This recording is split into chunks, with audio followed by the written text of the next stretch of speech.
Unsa mga researchers worldwide, kalakip na diri ang American Academic Medical Center nga Mayo Clinic. Ila na pamatud-an nga ang sun o kung si Haring Adlaw amugid ang best source sang vitamin D. There's good reason why vitamin D is called the sunshine vitamin. Ang pamangkot, paano ang proseso sang pag-angkon sang aton lawas sang vitamin D? Well, ang process nagasugod sa tion nga exposed ang aton panit sa sunlight. Diri na kag mahimo ang vitamin D gikan sa cholesterol sa aton lawas. Ang ultraviolet o kon UVB rays nga yara sa silak sang adlaw magaigo ini sa cholesterol sa aton skin cells, providing the energy for vitamin D synthesis to occur.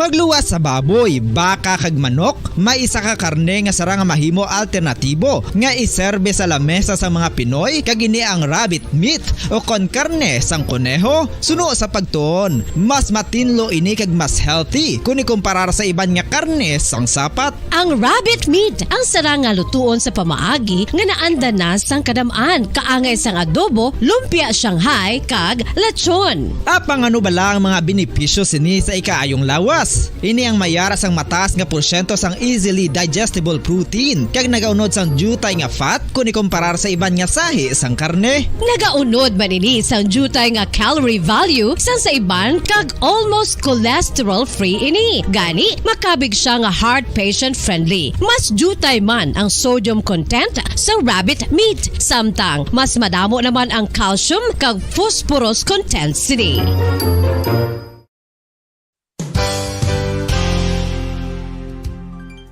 Nakaibalo-bala kamo nga ang bantugon nga simbahan sa Banwa sa Valladolid diri sa probinsya sa Negros Occidental nga ang Our Lady of Guadalupe ukon ang Nuestra Señora de Guadalupe ang mas magulang pa diin ang edad sini kung ikumparar sa amo nga banwa. Tuig 1852 sa gintukod ang kumbento kag simbahan sang Nuestra Señora de Guadalupe. Walo ka tuig antes pa man natukod nga mangin isa na kabanwa ang inubayan ang ngalan ukon pagtawag sadto sang Valladolid sang tuig 1860 sa sur nga bahin sang probinsya. Ang simbahan ang gintukod sa mga Recollect missionaries tubtub nga ginpatahong pagid ini kag ginpadako sa tong 1877 nga may baroque style nga fasad kag basic nave o kon central part sang simbahan sa pagpamuno ni Recollect priest nga si Father Carlos Ubida. Ang matahom na nga kumbento kag simbahan ang natapos antes pa man nagsugod ang pag-ibwal sang Philippine Revolution sa tong tuig 1897. Sa paglipas sang malawig nga tinuig, madamo naman nga mga renovations ang ginpadigayon sa sining nga simbahan tubtob nga natapos antes pa man mag-abot ang 20th century. Sadto ang isa sa nagapatahom sa Our Lady of Guadalupe Church, amo ang tuman katupong sang tanan nga parte sang simbahan kag isa na diri ang original nga Doric columns kalkip na ang may design nga salog padulong sa matahom nga elevated nga altar. Ang dingding sang baroque style nga fasad sini nga simbahan human sa coral stones. Throughout all this, the Lady of Guadalupe Church has remained to be one of the most beautiful among all Negros churches.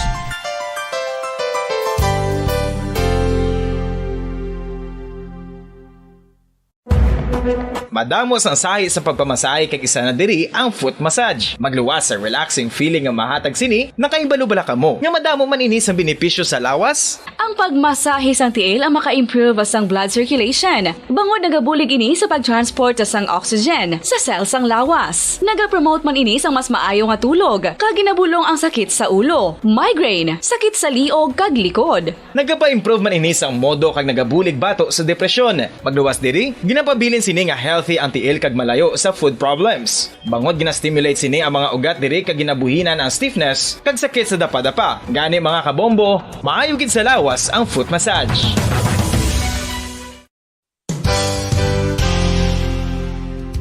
Nakahibalo-bala kamo nga ang makitaan nga dako nga konkreto nga simbahan sa sudad sang Sinay, probinsya sang Negros Occidental nga San Diego Pro Cathedral ang nahuman pagid lamang sadto sa Kawayan, Nipa, Kugon kag Amakan. Mga 246 na katuig ang nakaligan. Tuig 1736 sang gintukod ang parish sang Banwa pa lamang sadto nga Silay kag nagpatukod ini sang pinakauna man nga simbahan nga nahuman lamang sa light materials. Sa pagbulig sang administrasyon sa nagpungko santo nga gobernador Silio nga si Alejo Severino kag sang pinakauna nga pari sa lugar nga si Padre Alijo Ignacio D. Molinas nga taga Pungsod, Espanya. Ginhingadlan ang simbahan nga San Diego Parish Church sunod sa ngalan santo sa patron sini nga si San Diego de Alcala nga isa ka Franciscan saint.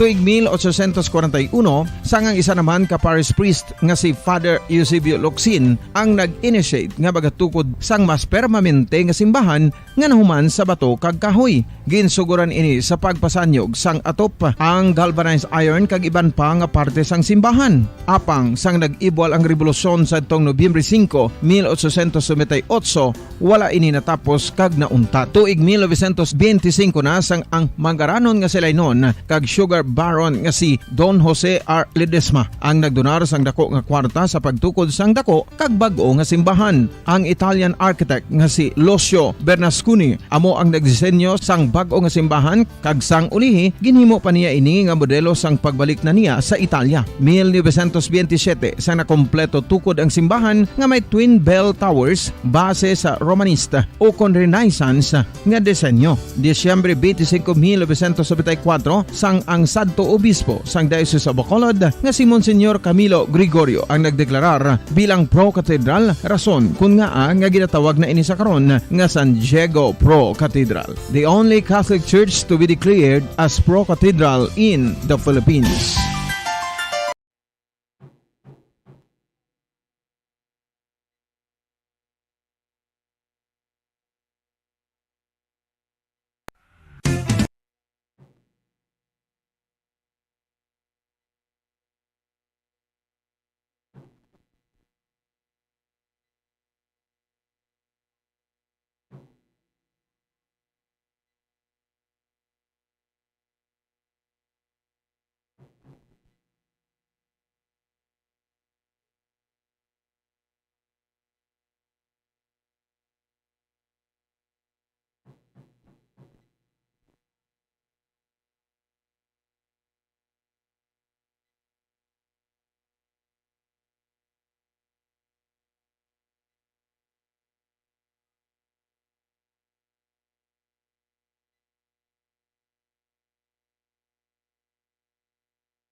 Nakahibalo-bala kamo nga ang makitaan nga dako nga konkreto nga simbahan sa syudad sang Silay, probinsya sang Negros Occidental. Luyag mo bala nga Santiago buligan ang imong buya ang nga nahuman magmahining lamang sadto ukon sa kawayan. makaangkon sang top of the line highlighter nga pwede lamang mga maangkon na sa sulod sang 246 balay. na katuig Oo, ang mga nakaligan. Tuig 1736 sang gintukod ang parish sang Banwa pa lamang sadto nga Silay kag nagpatukod ini sang pinakaunaman nga simbahan nga nahuman lamang sa light materials. Sa pagbulig sang administrasyon sa nagpungko santo nga gobernador Silio nga si Alejo Severino kag sang pinakauna nga pari sa lugar nga si Padre Alijo Ignacio D. Molinas nga taga Pungsod, Espanya. Ginhingadlan ang simbahan nga San Diego Parish Church sunod sa ngalan santo sa patron sini nga si San Diego de Alcala nga isa ka Franciscan saint.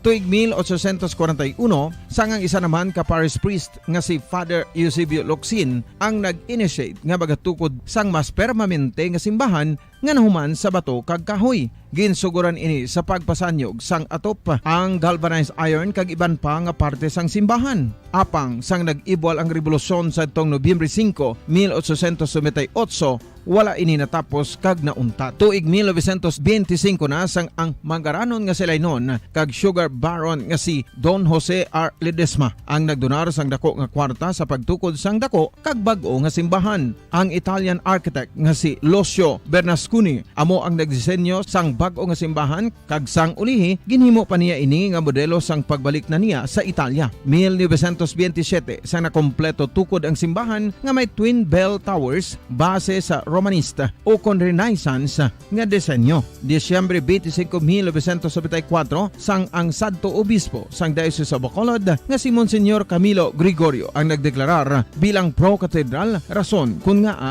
Sang nabilin antes ang alas 7 saga. Welcome diri sa pabangalagad sang Bombo Report Second Edition adlaw sang Biyernes sa petsa 19 sa bulan sang Agosto sa mga tig 2022. Ikatatlo na ning adlaw sang Webes sa ikawalong bulan sa mga year 2022. Subong aga manginakaupod ang inyong si Bombo Erlin Bayonita. Ug na kita asa alas 7 ang atak na subong aga sa dalong sa inyo sang dugang nga mga balita lokal. Mga nabalaga sa aton nga mga police station sa diri sa Maya syudad sang Bacolod kalakipan na sa Maya probinsya sang Negros Occidental. Maulan-ulan na diri sa aton sa Maya syudad sang Bacolod kag subong man sa Maya probinsya sang Negros Occidental. In fact kay na sang kagahon nag-ulan mayra sang low pressure area nga ginabantayan ang aton nga State Weather Bureau nahantang 1,325 kilometros sa nasidlangan sang Central Luzon alas 3 kay na sang kaagahon. And then ang southwest monsoon naman ukon ang hanging habagat abo ni nag-apekto sa may western section sang northern kag subong man central Luzon. Ang Pangasinan, Zambales kag subong man Bataan mag-eksperyensya sa magalumon nga kawaan subong nga Biyernes nga mayara man sang scattered rain showers and thunderstorm dala ini sang southwest monsoon nga mayara sang posibilidad suno sa aton nga State Weather Bureau nga magaluntad mga pagbabaha sa tiwan nga magatayuyo nga pagatupa sa nga ulan. At the same time sa may Metro Manila and the rest sang pungsod Pilipinas amo ni ang mag-eksperyensya sa mga pag-ulan-ulan so magadalagi daw sang payong kung mayra kamo sang katuan subong adlaw sang Biyernes. Manubo malang ni ang tsansa suno sa pag-asa nga mangin bagyo ang ining low pressure area nga ginabantayan so ang pag-asa sa may east or nasidlangan sang Central Luzon kay na sang kaagahon. 1 minuto banwa na bilin antas ang alas 7 sa aga. Standby kamo dugay-dugay magasulod na ang Bombo News Center Makati para sa Bombo Network News. Bombo Radio. Kung ang ampang basketball amo ang mas ginakakunyagan naton nga mga Pilipino, apang salos tanan nga parte sa kalibutan, ang nagapanguna o kon most popular sports in the world, amo ang football better known as soccer sa US kag Canada. Suno sa latest world statistics sa sini nga tuig 2022, ang football amo ang nagapanguna ilabi na gid sa Europa nga nagadagat sa masubra 4 billion followers. May kantanan sa football, isa sa ginahulat sa mga football or soccer enthusiasts worldwide, amo ang FIFA World Cup. Sa ika-22 ka tuig sini nga paghiwat bilang quadrennial international men's football. Ang pungsod Qatar sa Western Asia amo ang venue, the first World Cup ever to be held in the Arab world. Ang magpainit-init sa silaksang adlaw sa aga ang makadulot sa kayuhan sang aton ikaayong lawas. Suno sa madugay na nga pagtuon sa mga researchers worldwide, kalakip na diri ang American Oras sa buong mundo, narito na ang Bombo Network News Morning Edition. Araw ngayon ng Biyernes, Agosto 19, taong 2022. Sa ulo ng ating mga balita, maging yung mga barko po at ilang pang mga warehouses bibisitahin na rin kung may iniimbak na asukal ang Malacanang. Patuloy na tinutunton ang mga nasa likod ng posibleng artificial shortage. Congressional review naman sa medium of instruction sa mga paaralan ipinanukala. Good news dahil libo-libong trabaho sa mga cruise ships binuksan para sa mga Pinoy ayon yan sa Department of Migrant Workers. Si Speaker Martin Romualdez naman nakausap ang delegasyon ng US Congress na nasa bansa ngayon. Umaasa na lalo pang mapagtibay ang ugnayan ng Pilipinas at ng Amerika. Ang World Health Organization inirekomenda na rin ang COVID-19 vaccine mula naman sa French drug maker na Valneva. Dalawang kasapi naman ng 98th Infantry Battalion Philippine Army patay sa naganap na sagupaan sa pagitan ng militar at NPA sa lalawigan ng Apayao.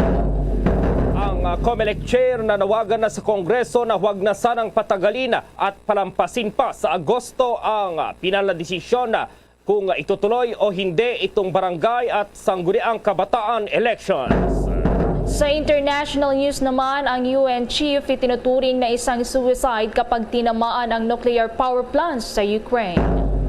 At Stipong Sports, balita itong higanteng si Kai Soto na sa bansa na po para sa pag-e-ensayo kasama itong Gilas Pilipinas.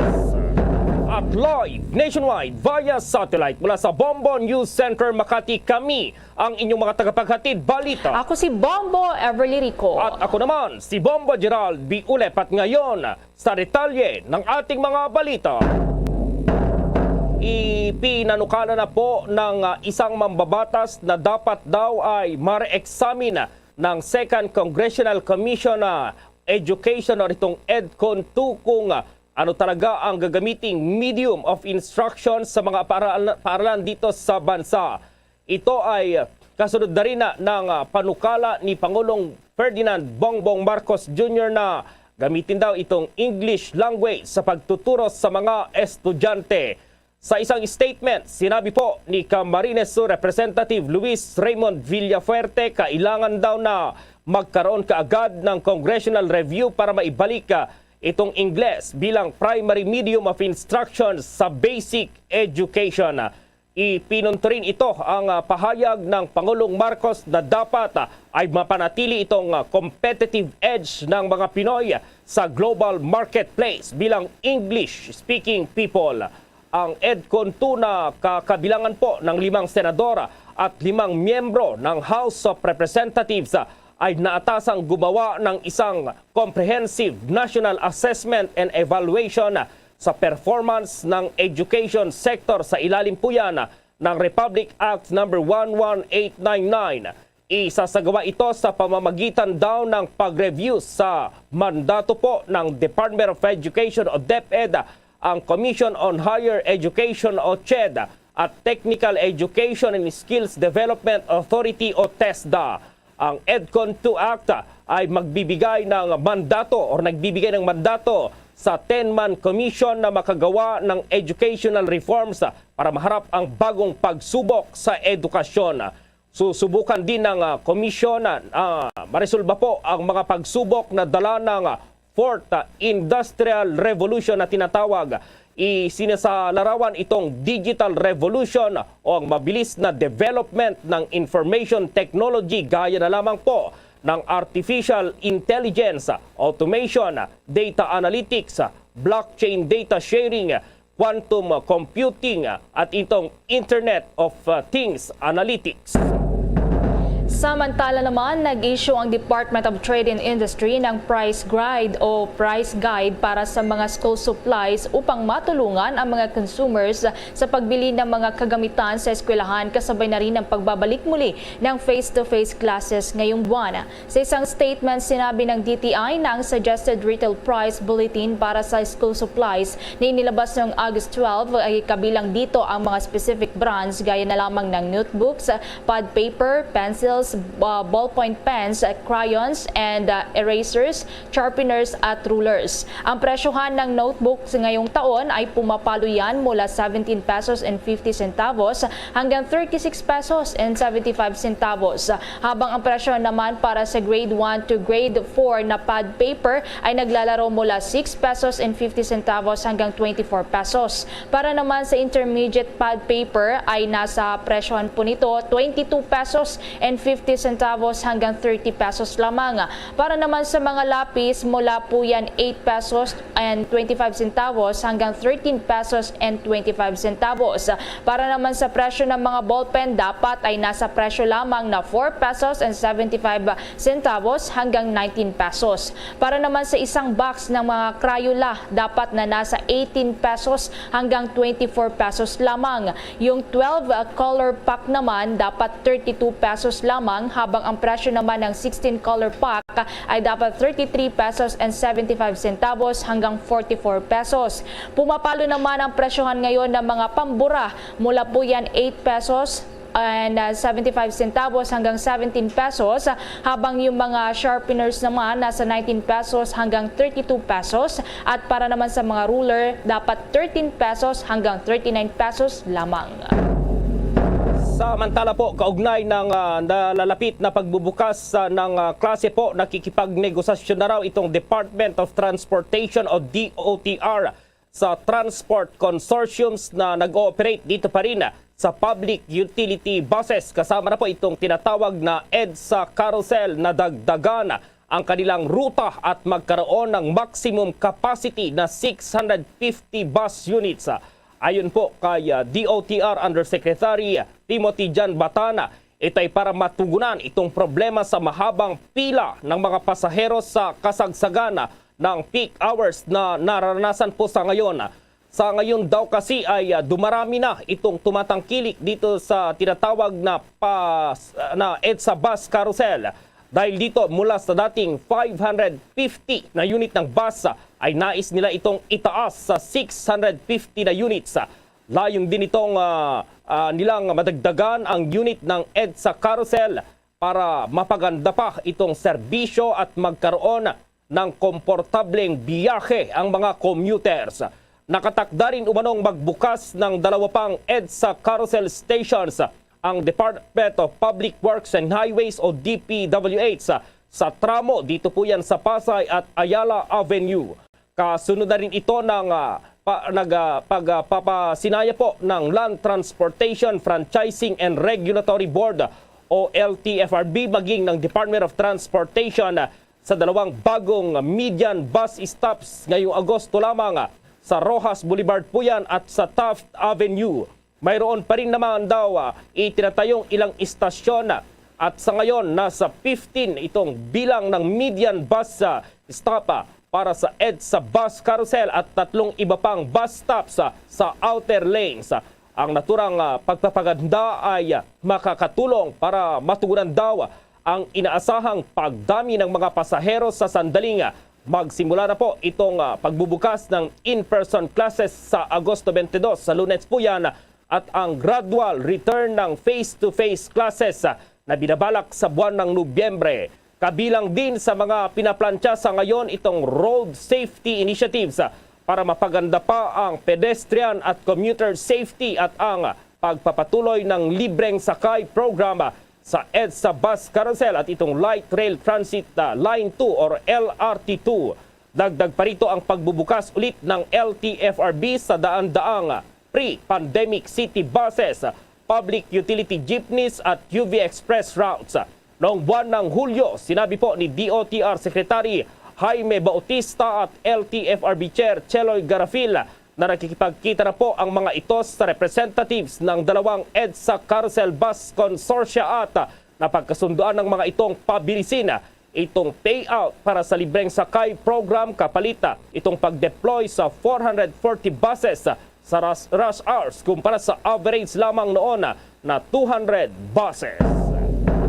Sa iba namang balita, bubuksan ng Land Transportation Franchising and Regulatory Board o LTFRB ang nasa 52 public utility jeepney routes at 32 na UV Express bilang paghahanda sa nalalapit na pasukan sa Lunes na yan, Agosto 22. Base sa Memorandum Circular No. 2022-68 na inilabas ng LTFRB, tanging mga traditional PUJ at modern PUJs at UV Express units na may valid at existing Certificate of Public Convenience na mayroong valid provisional authority o mayroong application for extension of validity ang maaari lamang bumiyahe.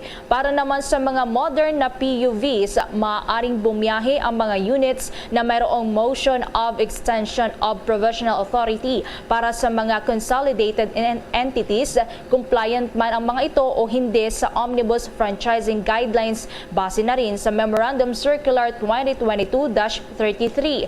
Kalakip din ng inilabas na Memorandum Circular ang Annex A para sa listahan ng PUJ routes at Annex B para naman sa mga UVE routes. Posible namang magbukas ang ruta ang ahensya base na rin sa Route Rationalization Study at maaring madagdagan pa ang units para sa mga binuksang ruta. Depende naman ito sa demand ng mga pasahero. Hindi naman daw kailangang mag-apply ng special permit ang mga operators. Pinapaalala pa rin ng LTFRB na maaaring mabago pa ang mga rutang binuksan base na rin sa resulta ng Route Rationalization Study sa Metro Manila, Urban Transportation Integration Study Update and Capacity Enhancement Project Area. Bukod pa rito, pinapaalala rin ng ahensya sa mga driver at operator ng POJs at UV Express na sumunod sa mga alituntunin ng LTFRB na nakasaad sa kanilang mga prangkisa o provisional authority. Ang sino man na lalabag sa mga ito ay papatawan ng karampatang parusa tulad na lamang nagpangkansila ng kanilang CPC o SP. Samantala, good news po, inihayag ngayon ng Department of Migrant Workers or DMW na mayroong ilang libong mga trabaho ang bubuksan or bukas na po sa mga international cruise ships. Ayon po sa DMW na dinagdagan na nila ang cruise ships passengers matapos ang muling pagbubukas ng mga pantalan sa iba't ibang bahagi po ng mundo. Maraming Filipino ngayon ang kailangan sa mga barko dahil sa kakaunti na itong mga Ukrainian seafarers dahil sa kaguluhan daw sa Russia. Ilan sa mga trabahong bukas sa mga cruise ship companies ay ang housekeepers, entertainers, itong mga cooks, chefs, plumbers at welders. Hindi po bababa sa 5,000 na mga cruise ships personnel ang hinahanap sa loob ng 3 buwan. Dumako pa tayo sa ibang balita. Si House Speaker Martin Romualdez nakausap ang delegasyon ng US Congress na nasa bansa ngayon at umaasa na lalo pang mapagtibay ang ugnayan ng Pilipinas at ng Amerika. Yan at iba pang mga balita mula kay Bombo Anali Soberano. Nabigyan ng pagkakataon na makausap sa isang pulong ni House Speaker Martin Romualdez ang delegasyon mula sa US Congress na nasa Pilipinas ngayon. Ayon kay Speaker Romualdez, personal siyang nagpasalamat sa mga mambabatas ng Amerika dahil sa malaking tulong ng US government sa kanyang mga kababayan sa Tacloban at Eastern Visayas matapos silang sinalanta ng bagyong Yolanda. Nagpasalamat din si Romualdez sa tulong ng Amerika sa panahong nangangailangan ang Pilipinas ng COVID-19 vaccine mula sa ibang bansa dahil nga sa pandemya. Umaasa si Romualdez na magiging instrumento ang nasabing paghaharap nila ng mga mambabatas ng US at Pilipinas para lalo pang mapatibay ang ugnayan ng dalawang bansa at mapanatili ang kapayapaan sa ating rehiyon.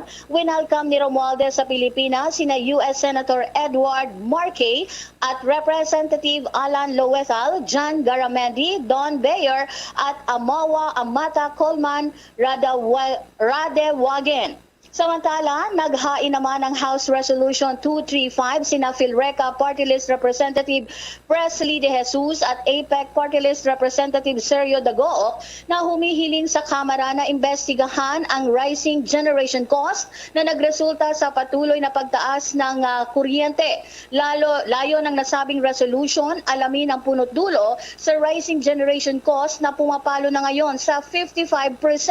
Dahilan ng paghain ng resolution ng tinaguriang power block ay para protektahan ang mga consumers mula sa unprecedented increase of charges sa kanilang electricity bills. Nakapaloob din sa nasabing resolusyon na tingnan din ng gobyerno ang patuloy na pagtaas ng presyo ng langis, coal at fuel prices sa global market na may direktang epekto sa generation charges kung saan karamihan sa mga power plants sa bansa ay gumagamit ng coal o langis. Pakinggan natin ang pahayag ni Deputy Minority Leader Representative Presley De Jesus. Boses ng minority. So we're not only just fiscalizing, we will also be a responsible minority. Ito po yung maganda, no? Hindi lang po kami basta-basta po kontra. Pag alam naman namin na ito po yung kabubuti ng mga ating kababayan, in general ay sasangayon kami. But again, lahat po ng batas ay talaga scrutinize namin. At the same time, no, we are very thankful to our minority leader at napakasipag at ang kanyang pag-iisip ay para sa ating mga kababayan. So magpapasaho kami ng magagandang batas, no? But before we proceed, no, Yan si Deputy Minority Leader Representative Presley De Jesus. Mula Kamara, Bombo Anali Montaño Soberano nag-uulat para sa Pambansang Radyo ng Pilipinas. Basta Radio, Bombo! Samantala po, inirekomenda na rin ng World Health Organization o WHO itong paggamit ng coronavirus disease 2019 o COVID-19 vaccine mula sa French drug maker na Valneva. Inirekomenda rin ng UN agency ang paggamit ng second booster dose para sa ilang individual na high risk ng severe disease. Pero hindi raw ito mag-constitute sa isang general recommendation ng pagbabakuna sa lahat ng adults at ang target nito ay maiwasan ang severe disease. Ang rekomendasyon ay kasunod na rin ng pagpupulong ng Strategic Advisory Group expert o itong phase ng World Health Organization noong nakaraang linggo. Nakisali na rin ang isang abogado sa panawagan ng ilang transport group sa Korte Suprema na ihinto ang pagpapatupad ng No Contact Apprehension Policy o NCAP. Sa 22 pahinang petisyon, hinimok ni Attorney Human Paa ang kataas-taasang hukuman na ideklarang unconstitutional ang NCAP at mag-issue ng Temporary Restraining Order o TRO sa Manila City Ordinance No. 8676. Ang respondents sa naturang petisyon ay si Manila Mayor Hani Lacuna at ang City Council.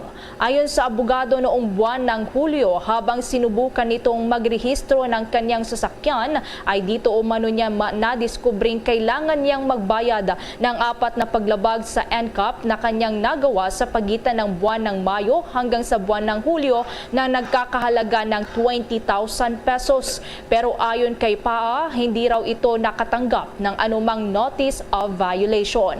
Nang busisiin ng notice ay naka-address ito sa Manugit, Taguig sa halip na sa may Manugit, Tondo. Dahil dito sinabi ng abogado na hindi dapat siya magbayad ng mga surcharges at iba pang interests dahil ang Manila Traffic and Parking Bureau ay bigong mag-furnish ng first notice of violation. Dagdag ng abogado, mayroon ding umanong maliwanag na paglabag sa kanyang privacy matapos nitong ma-access ang kanyang traffic violation sa pamamagitan ng paglalagay ng plate number ng kanyang sasakyan sa website ng Manila. Kaugnay niyan ay naniniwala nga po itong naturang abogado na mayroong kakulangan sa security protocols ng NCAP website ng Manila dahil inilalagay nito sa kahihiyan ang registered owner ng isang sasakyan. Mas masahol pa raw kung gagamitin ito ng mga kriminal na nagpapanggap na public officers at babantaan ang mga nagmamay-ari ng sasakyan gamit itong NCAP violation na madali lamang ma-access sa NCAP website. Pwede raw itong magresulta sa extortion o corruption. Binigyang din ng abogado na ang naturang ordinansa ay unfair at oppressive dahil pinaparusahan ito ang nagmamay-ari ng sasakyan at hindi ang nagmamaneho rito noong nagkaroon ng paglabag. Ipinunto pa ni Paa na ang multa at ang interest sa ilalim ng Manila Ordinance ay unreasonably higher o mas mataas daw kumpara sa usual amount na ipinapataw ng Manila o Metro Manila Development Authority o MMDA at ng Land Transportation Office. Wala naman daw tugon dito ang lungsod ng Maynila. Kung maalala noong Martes nang naghain itong Kapit, Pasang Mazda, Alto Dapa at Alliance of Concerned Transportation or Transport Organization ng petisyon laban pa rin sa ilang local ordinances na konektado po yan sa Non-Contact Apprehension Policy sa 5 lungsod dito pa rin sa National Capital Region o NCR. Una rito, hiniling rin ng LTO sa mga local government units na pansamantalang suspindihin ang pagpapatupad ng naturang polisiya. Hinihiling din ni LTO Chief Chofilo Guadis III na sa mga alkalde na magpatupad o itong mga alkalde na nagpapatupad ng NCAP na makipagpulong sa LTO at MMDA para gumawa po ng uniform guidelines.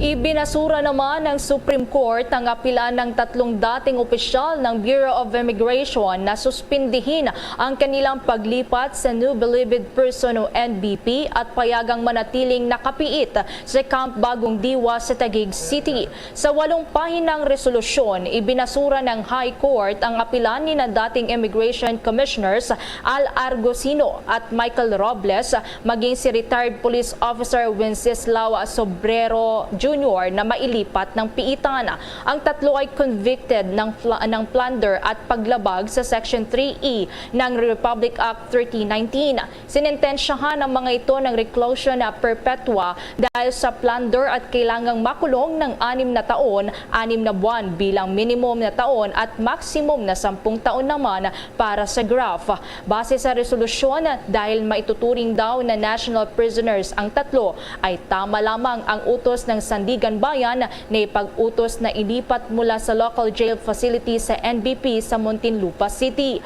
Sa sinagawang promulgation, hiniling ng 3 na payagan silang manatili sa Metro Manila District Jail sa Camp Bagong Diwa. Inirason naman ng mga ito ang COVID-19 surge na dulot ng Delta variant at maging ng kanilang mga health conditions.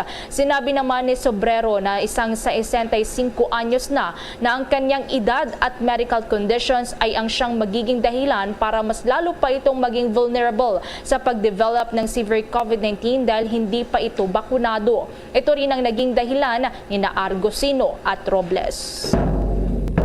Samantala, inilatag po ng Department of Justice o DOJ sa Senado itong kanilang legislative agenda ng kagawaran sa pagdinig ng Senate Committee on Justice and Human Rights.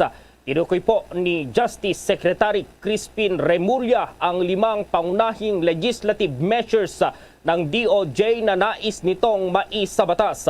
Kabilang sa prioridad ng Department of Justice ang panukalang modernisasyon ng Bureau of Immigration. Nais din ni Remulla na palakasin at mapalawak sa buong bansa itong Witness Protection Program o yung tinatawag na WPP. Gayon din ang pag-amyenda sa Presidential Commission on Good Government o PCGG at ang pagpasa sa Criminal Investigation Law. Naniniwala po si Remulla na urgent na mapagtibay po na batas ang mga nasabing panukala para matiyak na mananaig ang rule of law dito sa Pilipinas. Sa karagdagan pang mga balita, ang DPWH inayos na ang mga pasilidad ng iba't ibang pampublikong paaralan sa bansa. Alamin natin yan sa nakalap na balita ni Bombo Jovino Gala. Naayos na ng Department of Public Works and Highways o DPWH ang mga pasilidad ng iba't ibang pampublikong paaralan sa bansa. Kasunod ito sa pagbabalik ng face-to-face classes na magsisimula sa araw ng Lunes, August 22. Ayon kay DPWH Assistant Secretary Antonio Mulano, na naayos na nilang pasilidad ng mga public schools gaya ng mga palikuran, ganun din ang pagpipintura ng mga pedestrian lanes para maging ligtas ang mga mag-aaral. Actually, bago po nag-Oplan Balik Eskwela, nag-order na po ang ating mahal na Secretary Manuel Bunuan. In-orderan niya na po ako at nag-issue na po ako ng memorandum order sa lahat ng regional directors as early as August 1 para po sa pakikipagtulungan or pag-participate ng lahat ng regions and districts nationwide para dito po sa Oplan Balik Eskwela. Dito po, patuloy po yung ating ginagawang disinfection of schools, yung repair of mga wash areas po nila, yung painting of pedestrian lanes near and fronting the schools, yung pong mga declogging of drainage at saka cleaning ng mga manholes, yung pong repair ng entrance gate, yung pong repair of dilapidated chairs and classroom ceilings, yung pong trimming ng trees, at saka yung pong fixing of electrical facilities. Pero itong pong taong ito, nagdagdag po kami ng outreach program para doon po sa namili po kami ng mga 2 eskwelahan na malalayo, yung pong mga aming 183 district engineering offices nationwide. Pumili po sila ng mga 2 malalayong eskwelahan para po doon sa outreach program. district offices po namin. Ang ginagawa po dito, nagkakaroon po dito ng tree planting doon sa school grounds, namimigay po ng school supplies para doon sa mga enrollees, nagbibigay po ng libreng haircut doon sa mga bata, meron din pong mga food packs na ipinamimigay, yung nagre-recycle po ng mga basura, at saka improvement po ng school grounds, nagbibigay din po nagdo-donate po ng mga books at saka mga face mask po at saka alcohol. Para lang po yan sa dalawang eskwelahan na outreach ng ating district offices po. Nagsagawa na rin anya sila ng inspeksyon sa mga paaralan kung saan ilang mga paaralan sa mga rehiyon na dinaanan ng magnitude 7 na lindol noong nakaraang mga linggo ay hindi pa maaring gamitin. Prepared na po ang ating pong mga schools, yung mga public schools po na inikutan po ng ating pong mga district offices, except yung pong mga ibang areas, lalo na dito sa Region 1, Region 2 at saka sa Cordillera na naapektuhan po nung nakaraang paglindol ng intensity 7. May mga eskwelahan po doon na in-evaluate, in-assess ang ating pong district offices. Meron pong mga nakita po sila na eskwelahan na mga hindi po pwedeng pasukan that needs to be repaired para rin sa safety ng mga mag-aaral. Nag-uulat para sa Pambansang Radyo ng Pilipinas, Bombo Juvino Galang, Basta Radyo, Bombo! Samantala, naglatag ngayon ang isang agricultural group ng kanilang solusyon para daw mapababa naman itong presyo ng sibuyas. Ayon sa grupong Bagong Maunlad na Pilipinas Agriculture Cooperative, ang paggamit daw ng online platform at direct-to-consumer initiatives ang kinakailangan nilang solusyon o nakikita nilang solusyon. Ito ay upang maibsan ng mga mamimili ang mataas na presyo po ng sibuyas. Isa sa mga dahilan ng pagtaas ng presyo ng mga puti at pulang sibuyas ay ang mismatch daw o hindi pagsasabay-sabay ng supply at demand. Kasabay naman ito sinabi ni Gary De La Paz, itong tagapangulo ng grupo na nakikipag-ugnayan na sila sa mga kilalang supplier ng binhi ng puting sibuyas para magkaroon ng mura de kalidad na sibuyas ang mga nagtatanim nito. Sinabi pa po ng naturang presidente ng grupo na kamakailan ay nakipagpulong na sila sa agribusiness at marketing assistance ng Department of Agriculture o DA upang mapalakas pa itong Kadiwa program na pinakikinabangan po ng gobyerno o pakikinabangan ng gobyerno, magsasaka at ng mga consumers. Nasa 30 kabahayan naman at mahigit 50 pamilya ang naapektuhan sa naganap na sunog sa isang residential area sa lungsod ng Pasay nito lamang Huwebes ng gabi. Ayon sa Bureau of Fire Protection na nagsimula ang sunog dakong alas 7 ng gabi sa Dimasalang Street, Barangay 113. Umabot pa sa ikalawang alarma ang sunog at ito ay nakontrol naman matapos ang mahigit 2 oras. Inaalam pa ng mga otoridad ang sanhi ng pinagmulan ng nasabing sunog habang ang mga nasunugang pamilya naman ay nagpalipas na ng gabi sa covered basketball court.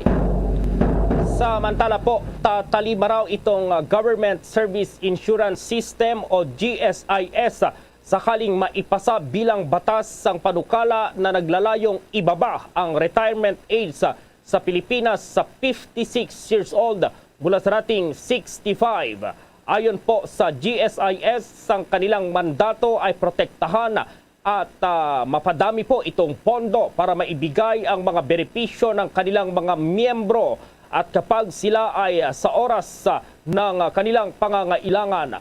Bagamat nagpahayag din ng reservations ang ahensya sa naturang panukala na may negatibong epekto din sa actual life ng Social Insurance Fund ng GSIS. Paliwanag ng GSIS na ang pagpapaaga ng retirement age ay magpapababa ng contributions na magreresulta naman sa mababang collection ng naturang ahensya. Gayun din ang pagpapahintulot sa maagang pagreretiro ng mga government employees ay magpapahaba sa period ng benefit payments na magreresulta sa mas maraming disbursement. Ang pagbabagong ito sa original po na disenyo ng retirement package ay may kaakibat na karagdagang halaga at kakailanganin din ng dagdag na taas sa reserve upang mapanatili raw ang actual life ng Social Insurance Fund. Bukod dito ay kakailanganin din na i-review ng GSIS ang proposed hike sa minimum basic monthly pension habang ito'y hanggang sa 6,000 mula sa dating 5,000 kung ito ay saklaw dito yung mahigit 67,000 na matatanda at disability pensioners.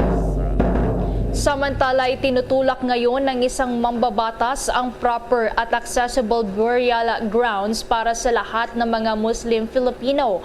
Ayon kay Basilan Representative Muhib Hataman, ito ay para mapreserba ang kabanalan ng paniniwala ng mga Muslim at ang kanilang kultura na pagbibigay ng respeto sa kanilang mga namatay na kaanak. Sa House Bill number 3755, layon nitong i-require ang lahat ng mga local government units na maglaan ng bahagi ng lupa depende sa kaluwagan nito para sa respective Filipino Muslim populations na pagtatayuan ng public cemeteries para sa mga Muslim. Paliwanag ni Hataman, base kasi sa Islamic burial at funeral practices, ang mga namatay na Muslim ay kailangang mailibing agad sa loob ng 24 na oras mula nang ito'y namatay, na susundan naman ng funeral procession at ang period of mourning. Anya, dahil sa kawalan ng espasyo sa mga Muslim Filipinos compound ay napipilitan ng mga itong bumiyahe ng malayo para lamang mailibing ang kanilang mga namatay na kaanak. Sa ngayon, naabot na sa 12.7 million ang populasyon ng Muslim Filipinos sa ating bansa base sa data na rin mula sa National Commission on Muslim Filipinos. Sa naturang panukalang batas ay inire-require sa lahat po ng mga lungsod at munisipalidad na nasa loob ng Bangsamoro Autonomous Region in Muslim Mindanao o BARM na maglaan ang mga ito ng minimum ng 2 hektarya na suitable land bilang public cemeteries para sa mga Muslim Filipinos. Para naman sa Metro Manila, inire-require sa bill itong paglala ng 300 or 3,000 square meters ng suitable land na gagamitin naman na bilang Muslim cemeteries sa bawat local government units. Pero pwede naman daw bumili ng property sa labas ng Metro Manila. Pero kailangan pa rin isaalang-alang dito ang traveling distance.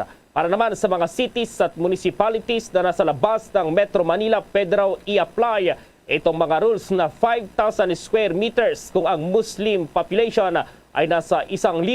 3,000 square meters naman kung ang populasyon ng mga Muslima ay nasa 500 at 2,000 square meters kung ang Muslim population ay nasa 300. Sa mga kaso naman para sa mga component city o municipality ng mga probinsya na hindi naabot ang minimum population sa loob ng isang lungsod o municipal territory para sa pagtatayo ng public Muslim Filipino cemetery, ang probinsya na siyang susunod na LGU at ang anticipation ng pagdami ng mga local Filipino Muslim population sa kanilang mga nasasakupan.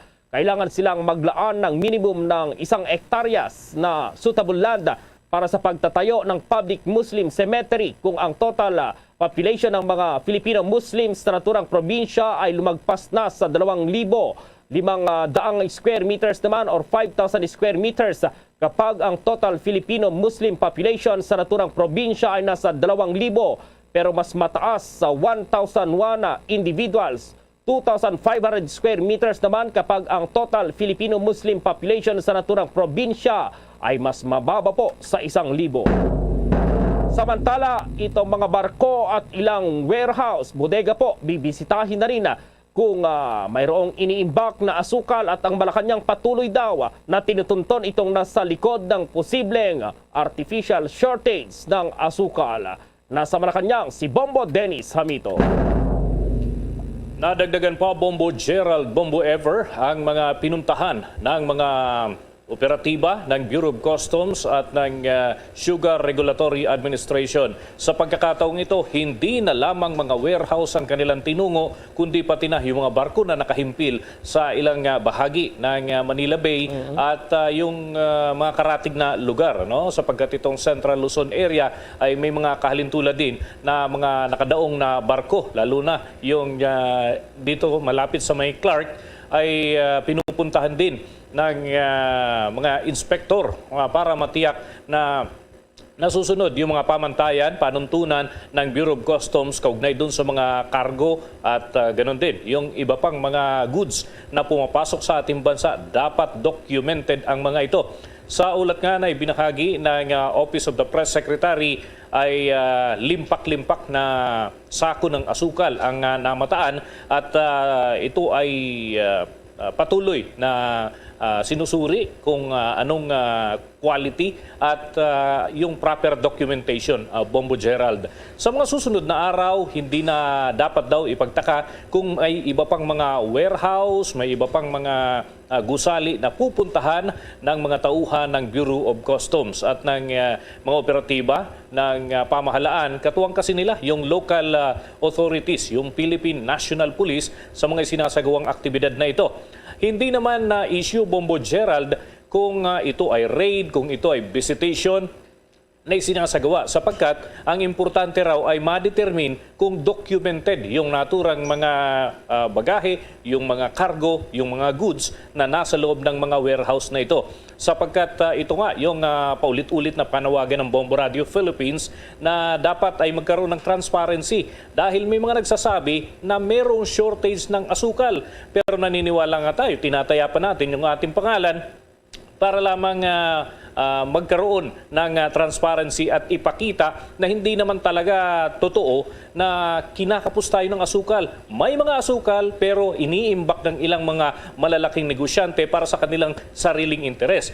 Dito nga, Bombo Gerald, ay nagtutugma doon sa ginagawang hakbang ngayon ng Palasyo Malacanang kung saan sinusuyod ang iba't ibang mga imbakan na mga kahalintulad nitong bodega upang makita kung ito ay akma doon sa kanilang deklarasyon. May iba naman kasi, tama yung deklarasyon, pero may ilan na talagang nagkukubli. In fact, may mga nagsasabi na bigas o kaya naman ibang goods yung laman ng kanilang bodega, pero mas marami pala ay asukal at itinatago ito para magkaroon ng temporary shortage at mapataas yung presyo pag kinailangan na sa merkado. Naniniwala naman si Secretary Trixie Angeles na magpapatuloy pa ang ganitong hakbangin dahil nga itong mga negosyante nakikiusap naman kay Pangulong Ferdinand Bongbong Marcos Jr. para dun sa kanilang mga kumbaga buffer na product kung sakasakali, lalo't pangon na hindi na kinakailangan nila ang asukal. Yun nga lang, ay nirendahan na ito, hindi nalalagpas dun sa sinasabi o hindi naaabot dun sa 300,000 metric tons ng asukal na aangkatin. Kundi ito'y na-trim down na, Bombo Gerald. Narito't ibahagi natin ang ilang pahayag ni Secretary Trixie Angeles. Industrials na tinatawag ng ating Pangulo, sila po ang gumagamit in commercial quantities, in large commercial quantities ng asukal, and some jobs are dependent on their continued production. So, yes po, yan po, kino-confirm natin na yun ang proposed amount, 150,000 metric tons. Yan na, Bombo Gerald, pero malinaw na ang binabanggit dyan ay para dun sa certain industry, Bombo Gerald, na gumagamit nito. Kumbaga, may mga produkto kasi na talagang malaking volume ng asukal ang ginagamit. Pero yung para sa commercial, yung nabibili, hindi naman talaga kinakapos, Bombo Gerald. At mukhang nagkakaroon lamang talaga ng pansamantala o kaya artificial pa nga na matatawag na shortage. Wala talagang shortage. Itinatago lamang ng ilang mga negosyante ang volume ng asukal sa kanilang mga bodega para mabago o kaya naman mamanipulate yung takbo ng presyo, Bombo Gerald, para ilalabas nila, naku, mahal na, Bombo Gerald. So, base doon sa mga na-inspect kahapon, kagabi rin mayroong mga hinarang Bombo Dennis ay talagang marami pala itong supply ng asukal dito sa bansa at talagang lumalabas na mayroong nang iipit dito sa mga supply para palabasin na kulang yung supply at magmahal. At sa susunod na buwan or ngayon na mayroon na nag-start na itong milling season naman ng asukal dito sa bansa, Bombo Dennis. At may dagdag ko na lamang dyan, Bombo Gerald, hindi lamang mga warehouse dapat yung puntahan ng mga otoridad natin, pati na yung mga milling companies. Sapagkat yung mga milling companies, iba din yung sinasabi ng ilan, Bombo Gerald. Sinasabi nila na kukunti yung produksyon dahil dun sa nagdaang kalamidad. Pero sabi naman, nung ilan talagang nandun sa ground, hindi naman talaga naapektuhan ng nagdaang bagyo, kundi depende dun sa diskarte ng mga milling companies kung gaano ang volume na kanilang idideklara, kung gaano yung kanilang ilalabas para may certain level na kumbaga gusto nila pagka nandito na at ganito na ang level ng presyuhan ay saka ilalabas ng ilang negosyante. Bagay na panawagan nga ng gobyerno ay unahin natin yung kapakanan ng ating mga kababayan at hindi yung pansarili na interes lamang para kumita ng limpak-limpak dahil dito sa mga ginagawang artificial shortage na ito, Bombo Gerald. Panghuli na lang, Bombo Dennis, dahil ito nga na simulan na ng BOC maging ng SRA itong pagpunta sa mga warehouse, sa mga bodega na yan. Dito lang ba sa Metro Manila yan or isasagawa hanggang sa Mindanao yan, Bombo Dennis? Well, ito isasagawa. Nationwide dapat ito, Bombo Gerald. So, ina-expect natin, may mga abiso naman yung Office of the Executive Secretary. Pero, syempre, hindi na may babahagi pa natin muna yan sa publiko para hindi makapagtago yung ilang mga posibleng hoarder. No? Hindi naman lahat guilty na agad. Ito mga binisita o pinuntahan ng mga operatiba ng Bureau of Customs at ng Sugar Regulatory Administration. Kundi, check muna yung kanilang mga dokumento. Kung proper naman yung documents, itong mga asukal na ito, may lalabas ito sa merkado. At importante, ngayong panahon na ito, para hindi na tayo aabot doon sa shortage nga talaga. Pero sa ngayon, wala namang shortage talaga, Bombo Gerald, kundi kinakapos yung ilang area, mga particular areas, dahil yung mga negosyante sa kanilang lugar, hinuhoard, hinaharang, limitado yung nilalabas na produkto, kaya nagkakaganyan, Bombo Gerald. Hindi lamang yan. Yung panahon natin na Bombo Gerald talaga mapapahu na lamang tayo sa panahon po na ito, mga kabombo. No? Matindi yung init, tapos bigla naman, manaka-naka na yung pag-ulan. Lagot kang bata ka. Mabuti na lang at may Immunomax food supplement. Ang Immunomax ay gawa sa CM Glucan na nagmula sa Switzerland. Ito ay available in capsule for adults and syrup for kids. Meron ding forte variant. Wala rito sa amin o kahit nasan ka pa, magandang balita talagang Immunomax. Mahalagang paalala, ang Immunomax at Immunomax Forte ay hindi gamot at hindi dapat gamiting panggamot sa anumang uri ng sakit. Sa iba pang mga balita po, nakapagtalak ang Department of Health ng karagdagang 3,758 na bagong kaso ng coronavirus disease 2019 o COVID-19. Dahil dito, ayon sa DOH, ay mayroon ng kabuang nationwide tally ng COVID na 3,844,708. Sa pinakahuling data mula sa Department of Health, ang active case ngayon ng nakamamatay na virus ay nasa 36,115 at mas mataas ito sa 1,014 mula sa dating 35,101 na active cases. Naitala pa rin dito sa National Capital Region o NCR itong pinakamaraming bilang ng mga dinapuan ng sakit sa loob ng 2 linggo na pumapalo po yan sa 14,779. Nakapagtala naman itong bansa ng karagdagang 2,703 recoveries at pumalo na po sa 3,747,372 itong bilang ng lahat ng mga nakarecover sa naturang sakit. Nadagdagan naman itong bilang ng mga namatay ng 48 kaya lumobo pa ng itong death toll sa 61,229. Ito namang pinakamataas na kaso, sinundan ng Calabarzon, mayroong mahigit 9,000, Central Luzon, mahigit 5,000, Western Visayas, mahigit 2,600, at Cagayan Valley na mahigit 2,200. Itinuturing naman ng Commission on Human Rights na meaningful measure ang naging desisyon ng Supreme Court na pagtibayin ang writ of amparo bilang proteksyon laban sa extrajudicial killings o EJK. Sinabi ni CHR Executive Director Jacqueline Ann Digia na mahalaga raw ang naturang measure para siguruhin ang judicial relief para sa mga kasong may kinalaman sa EJK noong nakalipas na administrasyon na posibleng maging panganib naman sa constitutional rights to life, liberty o security ng isang individual. Ang writ of amparo raw sa partikular ay isang substantial petition dahil magiging protective remedy na ibibigay ito sa immediate family ng mga biktima ng police operations. Kung maalala nga ay nag-issue ang kataas-taasang hukuman ng writ of amparo pabor kay Cristina Gonzalez, ang asawa ni Joselito na namatay sa police drug operations sa Antipolo City. Sa desisyon ay ibinasura ng Korte Suprema ang petition for review na inihain ng mga police officers mula sa Antipolo City na kinukwestiyon sa 2018 decision at 2019 resolution ng Court of Appeals na nagpapatibay sa writ of amparo na inisyu pabor kay Gonzalez. Base sa desisyon ng Court of Appeals, inirekomenda nito ang paghahain ng civil, criminal at administrative charges laban sa mga law enforcement officers at nag-issue ng permanent protection order na nagbabawal sa mga itong pumasok sa loob ng radius na 1 kilometro mula sa tinitirhan at work addresses ni Gonzalez. Maliban pa rito ay sinabi ng Korte Suprema na nakitaan nila ng ebidensya na mayroong banta sa buhay ni Gonzalez at ang pag-i-issue ng writ of amparo ay tama lamang para sa pagbusisi sa totality ng mga ebidensya. Samantala po, good news dahil exempted daw ngayong taon ang mga bar examiners at personnel sa mandatory continuing legal education or yung MCLE.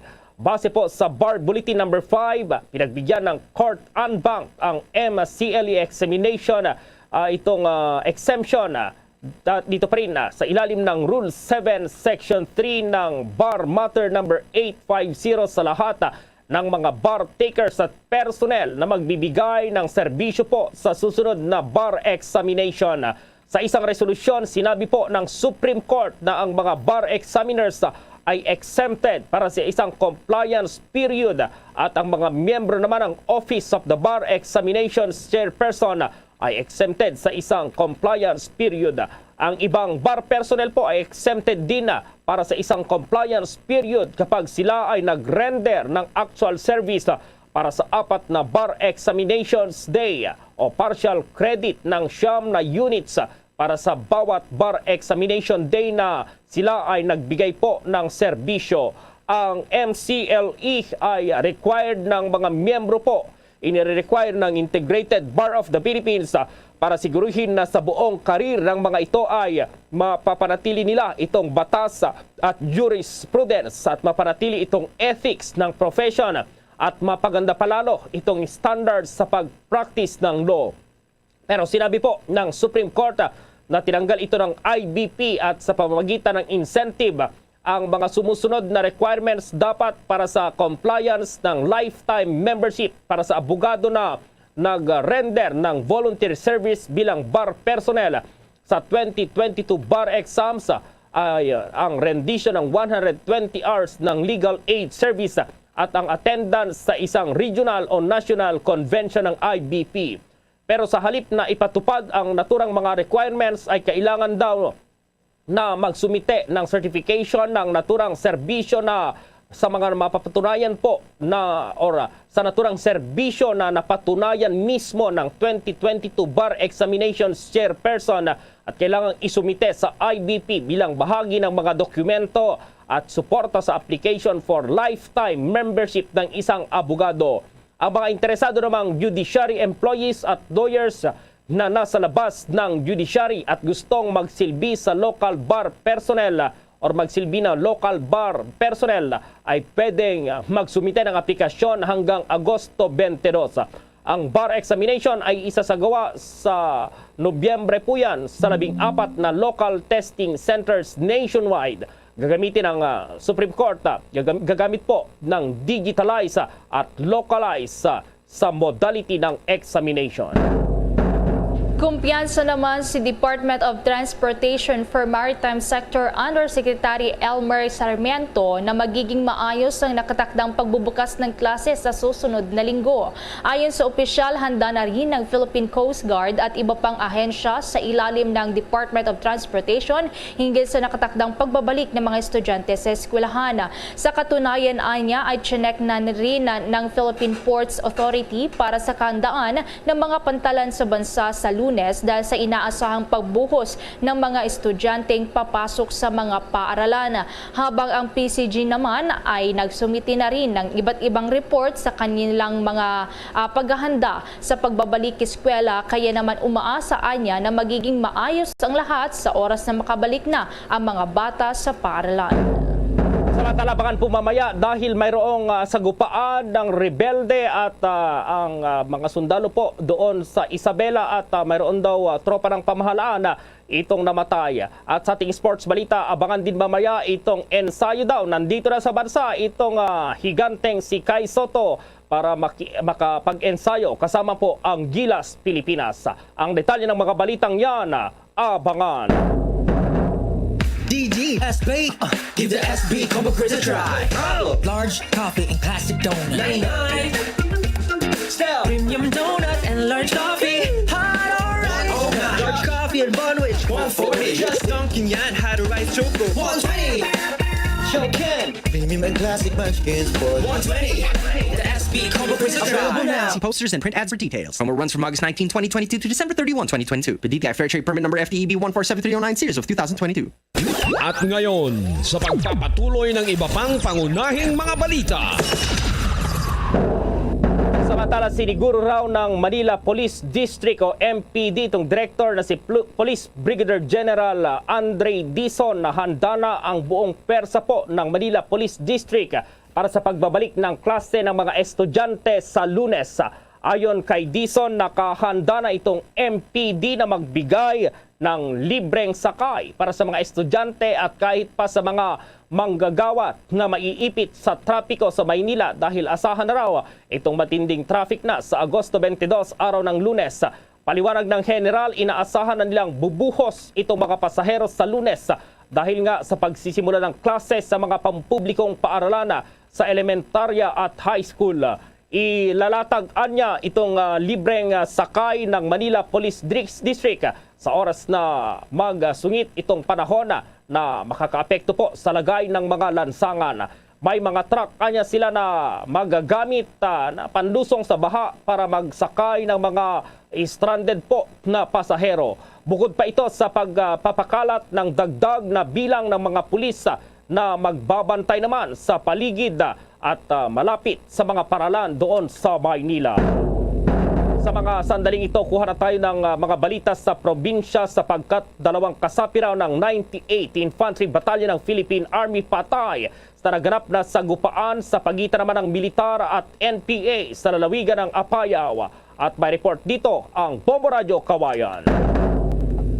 Nasawi ang dalawang kasapi ng 98th Infantry Battalion Philippine Army sa naganap na sagupaan sa pagitan ng militar at rebelding NPA sa barangay Leneng, Kabugao, Apayao. Sa naging panayam ng Bombo Radio Kawayan kay Captain Rigor Pamitan, ang Depot Chief ng 5th Infantry Division Philippine Army, sinabi niya na bagong sagupaan natagpuan ng tropa ng pamalaan ang nasa 30 miyembro ng Communist Terrorist Group o CTG sa nasabing barangay matapos itimbre ng mga residente ang kanilang pagkakaroon ng kuta sa lugar. Nasawi ang dalawang kasapi ng sundalo sa naganap na sagupaan at sa kasalukuyan na hindi pa sila pinapangalanan hanggang sa hindi na ipapabatid sa kanilang pamilya ang nangyari sa kanila. Matapos ang sagupaan ay nakubgob naman ng mga sundalo ang kampong pinagkutaan ng mga rebelde. Una nang nadiskubre ng mga sundalo ang supply ng pagkain ng mga rebelde sa barangay Leneng, Kabugao, Apayao matapos na abandonahin ng mga rebelde dahil sa pagdating ng mga tropa ng pamahalaan. Nakuha sa lugar ang mga food supplies, kitchen utensils, propaganda materials, medicine kits at ilang personal na gamit ng mga rebelde tulad ng damit, sabon at iba pang paraphernalia. Nadiskubre rin ang 4 na sako ng bigas at iba pang supply ng pagkain na kanilang nakuha sa kanilang isinagawang extortion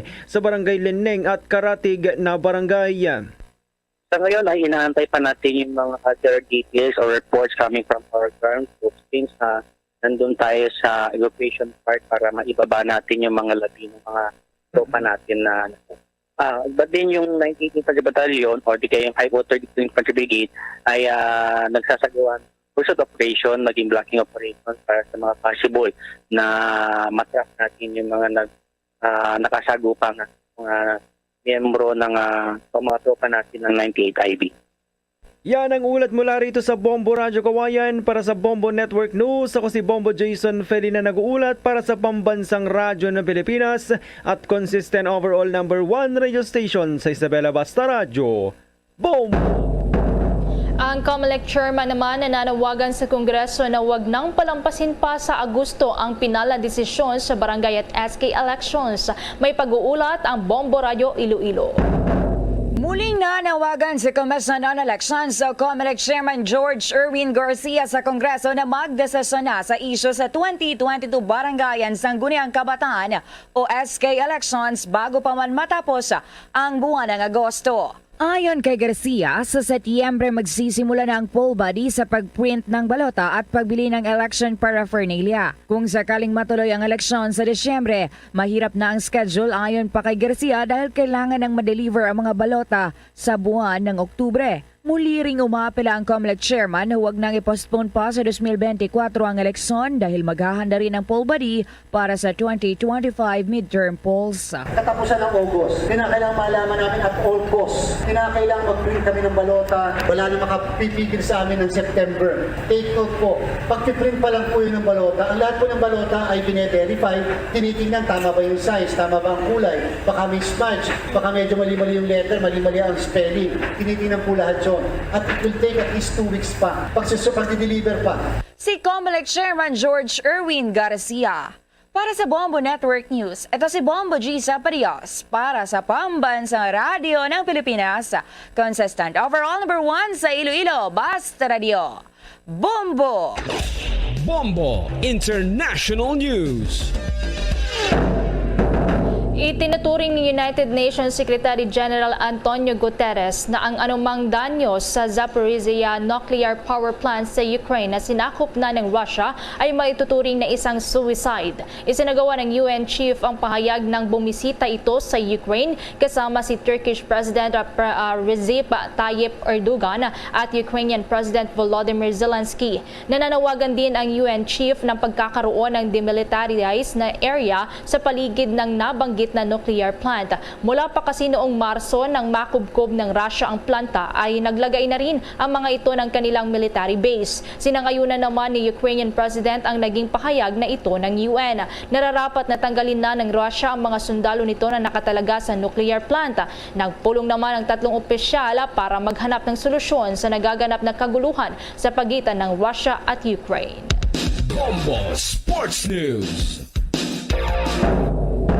Sa Pilipinas na po itong higanteng si Kai Sotto para maging bahagi po ng Gilas Pilipinas sa FIBA World Cup Asian Qualifiers.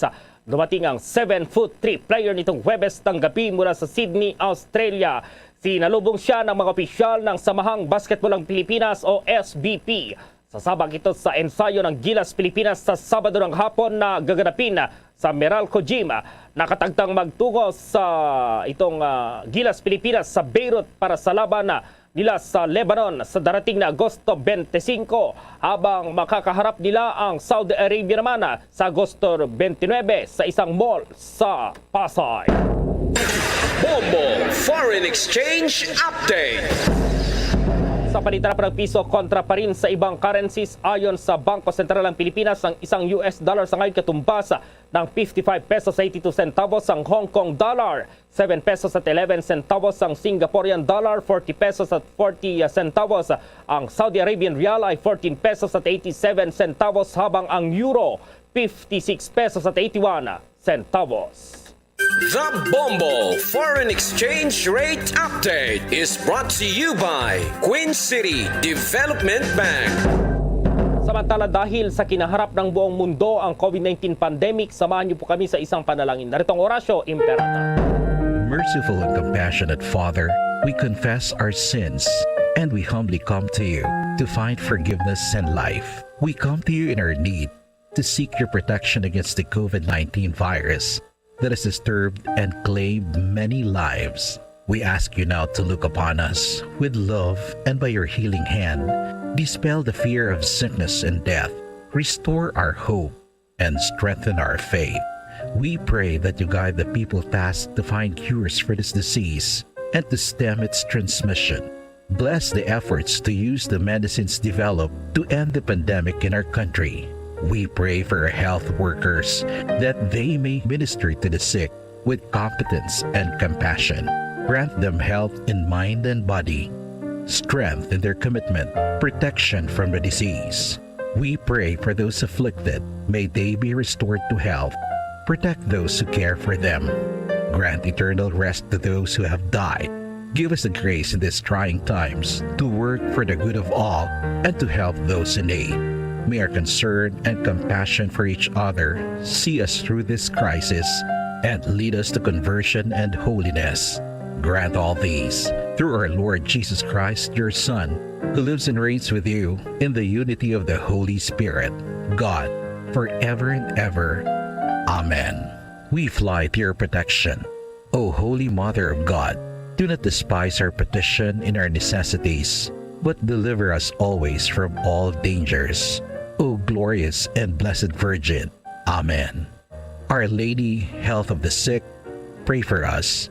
Saint Joseph, pray for us. Saint Raphael the Archangel, pray for us.